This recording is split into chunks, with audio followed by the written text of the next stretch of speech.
Sveiki, esame Kartenoj, Kretingos rajone vėl savo žieminių rapsų bandymų lauke. Praeitais metais rudenį apžvelgiam, kaip augalai buvo išsivystę, kokia jų buvo augimo stadija. Algi, tada papasakok, kas įvyko, kaip ta žiema. Ruduo buvo iš tikrųjų neįprastas. Šalnų sulaukėm tik tais kažkur tai spalio antroje pusėje, kažkur spalio pabaigoje.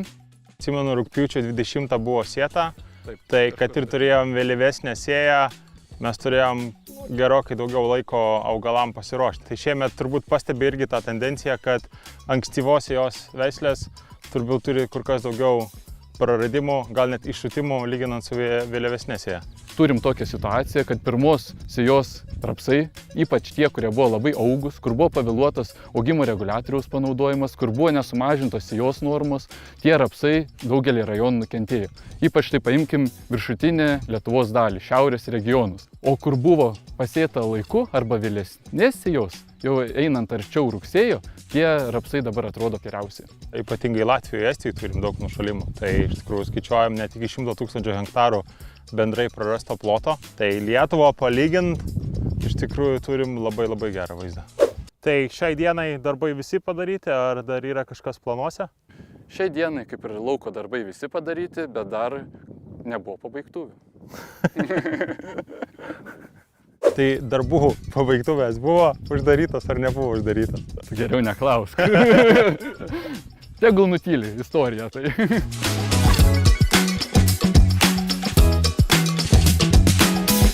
Labą, Gintarai! Sveiki. Praėjo žiema, pavasarį. Ką laukiam, ką darom? Nu, žiema kaip žiema. Biški pašala, biški pasniega čiučiut. Žiemavoju labai, kaip matom, neblogai. Iš rudens irgi geras vaizdelis buvo. Dabar dar geresnis vaizdelis. Auga dienom. Auga valandom, kaip šiandien. Tik vat turim problemų, neatsibaidom su tom vabalais niekaip čia. Kaip dauguma tikriausiai ūkininkų, taip ir Gintaras dirbo antrą Velykų dieną, važiavo su kontaktiniu insekticidu, nes pastebėjom labai didelę kenkėjų populiacijų plitimą prasčiausiai. Bet tas kontaktinis vienam galia purškinti, kitam galia jau vėl nebeveik. Nebėra efektyvumo, nežinom, ką reikės toliau daryti. Tam stebėti turim puikų daiktą, vadinamą mūsų Magic Trapą.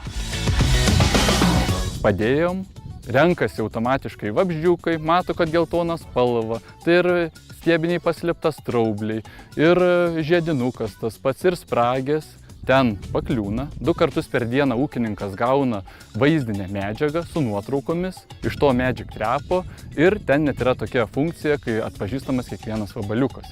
Ir tada jau ūkininkui ženklas, kad reikia važiuoti į laukus purkšti. Taip, kontroliuot kenkėjų populiacijas. Pas Gintarą lankiausi ūkyje kovo 29 dieną, tai padėjome Magic Trapą, mūsų naujieną, galima sakyti taip. Ir kovo 29-30 dienomis nebuvo nei vieno vabaliuko. Balandžio 1 dieną, per vieną dieną, kaip tik pasirodė rapsiniai paslėptas straubliai ir žiedinukai. Kas yra dar gerai, tai yra visur sužymėtos žalingumo ribos. Tokie kaip stiebiniai paslėptas straubliai, jų žalingumo riba tokioje geltonoje gaudyklėje yra 15 vabaliukų per 3 dienas.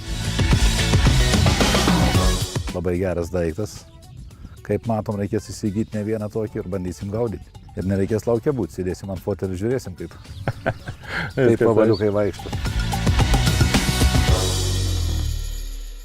Balandžio 2 dieną ūkininkas prasivažiavo su Decis Mega 150 gramų hektarą. Prasipurškė, pirma banga kaip ir buvo sukontroliuota. Dabar savaitę po purškimo matėm iš tikrųjų daug žiedinuko. Rapsiniai žiedinukai, paslėptas straubliai migruoja iš kitų laukų. Įsifokusuojam daugiau į paslėptą straublį, ar vis dėlto žiedinukas irgi yra ypatingai svarbus kontrolėje rapsų?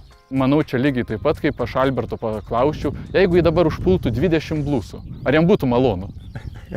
Nemalonu. Tam pačiam rapsui yra tikrai nemalonu, yra mažinamas jo augumas, potencialas, todėl manau, kad jo kontrolė taip pat turėtų būti atliekama kartu su paslėptos straublio kontrolė. Matom, butonai atidengti, jau turėtų būti fokusas į žiedinuką. Palei prognozes matome, kad už 2 dienų vėl bus atšalimas. Tai manau irgi taip pat užtektų kol kas prasivažiuoti su kontaktiniu insekticidu. Esame excited lauke iš mūsų tų bandymų, žiūriu, turbūt pats irgi tinkamiausias laikas panaudoti Tilmarą. Realiai rapsas yra apie 30-40 cm aukščio. Panaudoję Tilmar mes rapsą apsaugosime realiai nuo ligų galimų, kekeriniai puviniai ir įvairios infekcijos, kurie gali būti kaip šiemet, nors ir nėra šalmų, bet taip jeigu būtų kažkokie tai plyšimai, kenkėjų pažeidimai, Tilmaras neleidžia infekcijai plisti augale. Dar kokia būtų funkcija jo, tai jis suvienodintų žydėjimą. Tai yra daug lengviau paskui atlikti purškimą žydėjimo metu. Realiai rapsas yra daug kompaktiškesnis, mažesnė rizika yra rapsui išgulti. Tai pasėję turim 9 didžiosius hibridus, vieną šaknies gumbą. Pavasarį rapsas matėsi skirtumai, jų regeneracijos startas iš pavasario. Taip pat buvo vieni greičiau kylo augimo kugeliai, kitų vėlavo, vienų spalva buvo šviesesnė, kitų tamsesnė. Dabar matosi dar skirtumai, ypatingai ant augumo veislių. Tai daug kažkokių naujienų nepapasakosim, bet Exposas Eccentricas turi tą vėlyviausią regeneraciją, šiemet lygiai taip pat. Praeitais metais tai buvo ypatingai gerai, nes turėjom labai dažnas šalnas. Tai vėliau regeneruojančios veislės jos yra kur kas atsparesnės tom pavasariniam šalnom, nes natūraliai turi mažiau gerokai vandens sukaupę stiebų ilgėjimo fazėj. Tačiau šiemet mes tų šalnų neturėjom ir tokias veislės kaip Excitedas, Exburis, Expectationas, Exaura, ta pati ankstyvesnio restarto lyginant su Exposu Eccentricu. Tos veislės gali parodyti savo pranašumus, ypatingai tose regionuose, kur drėgmės yra trūkumas didesnis. Vidurio, pietų Lietuva, ten tos veislės iš savęs greičiau vandenį iš dirvožemio pasisavina ir vėlyvesnėse stadijose, jeigu bus sausra, šitos veislės turės didesnį pranašumą derliaus prasme. Tavo prognozė, kada laukas gali pradėti žydėti? Dabar ūkininkas purškia iš tikrųjų Tilmarą. Jisai tikrai suvėlins žydėjimą kokią 1 savaitę. Tai aš manau, kad žydėjimas prasidės kažkur tai gegužės 1 dešimtadienį. Ir dabar pavasarį matome tą situaciją, kai viskas keičiasi arba valandomis, arba savaitėmis. Iš ryto buvo rapsų pasėlis vienoks, po pietų jisai jau visiškai pasikeitęs, žiūri, paaugęs per 10 cm. Kai temperatūra atvėsta, matom, kad tiesiog rapsas nesikeičia vien net po savaitę. Tai prieš žydėjimą, turbūt žydėjimo metu laukia pats svarbiausias darbas, tai yra fungicidinis purškimas. Ir ką tu patartum? Pelningumas iš rapsų, palei ką matom iš šitokio pasėlio, tai tikrai jis bus. Tai turim pilnai apsaugoti rapsų pasėlį. Geriausias sprendimas iš Bayer paletės tai būtų Propulse, 1 litras į hektarą. Jis pilnumoje apsaugos nuo sklerotinio puvinio. Taip pat rapsai tiesiog yra suklijuojami ankštarėliais, yra neleidžiama ankštarėliams atsidaryti.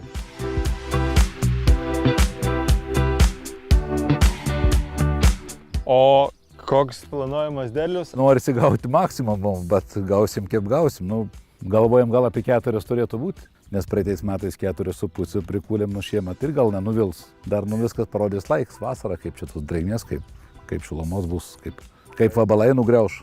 Tai pilna technologija, vabalai tokie kontroliuojami, tai susimatysim turbūt žydėjimo metu. Labai lauksim.